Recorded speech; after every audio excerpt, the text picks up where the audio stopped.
अज़मा बुखारी ने इल्ज़ाम आयद किया कि मरियम नवाज से मुतालिक एक जमात के लोग मुसलसल ऑल फॉल बक रहे हैं। वज़ीर इत्तलात पंजाब ने दावा किया कि पहले बानी PTI मरियम से मुतालिक घटिया ज़बान इस्तेमाल करते थे, अब ये काम गंडापुर और बैरिस्टर सैफ ने भी शुरू कर दिया। बावर कराया कि मरियम नवाज 1 साल बाद अवाम के सामने अपनी कारकर्दगी पेश करने वाली पहली वज़ीर आला हैं। अज़मा बुखारी ने इल्ज़ाम आयद किया कि मरियम नवाज से मुतालिक एक जमात के लोग मुसलसल ऑल फॉल बक रहे हैं।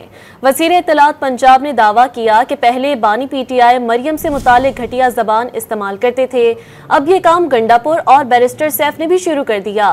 बावर कराया कि मरियम नवाज 1 साल बाद अवाम के सामने अपनी कारकर्दगी पेश करने वाली पहली वज़ीर आला हैं।